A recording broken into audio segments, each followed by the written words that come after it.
Well, hey there, welcome back to the Daily Dose. The verse we're going to look at today in 1 Peter 5, verse 10, is not a verse about leadership, but to understand it, I want to talk about a leadership principle that's pretty common. If you're a leader, maybe you've heard this. People will often coach leaders and say that leaders should only do what only they can do. Only do what only you can do. The idea is this: there's lots of different things that need to be done in any kind of organization, in any kind of business, in any kind of church, in any kind of family. There's lots of things that can be done, and the leaders should focus most of their energies on the things that only they can do. Now, maybe they're the only one who can do it because of certain abilities they have.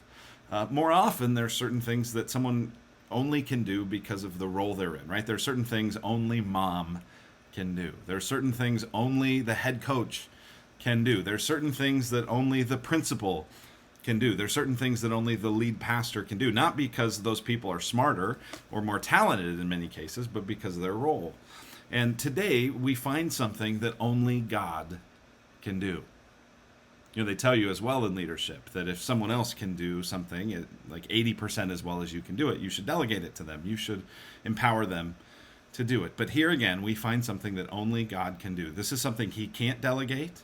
This is something he won't delegate. This is something that God himself will do. Well, what is it? It says in verse 10 of chapter 5 in 1 Peter, "And after you have suffered a little while, the God of all grace, who has called you to his eternal glory in Christ, will himself restore, confirm, strengthen, and establish you." Now, the word that has just jumped off the page for me is that word himself.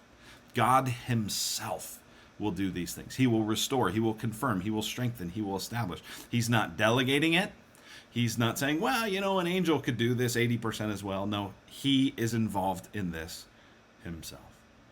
We plunge the world into sin. We plunge the world into brokenness. We plunge the world into death. And only God can put it back together. And that's what this verse promises. That though we suffer, and oh man, Peter's been talking so much about suffering throughout this book. Though we suffer in all different ways, and in all different forms, and in all different kinds of suffering, and that happens, it's significant, but it's on the scale of eternity, it's short-lived.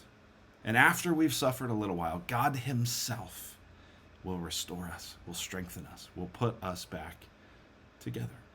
So I want to encourage you today, lean into that hope now.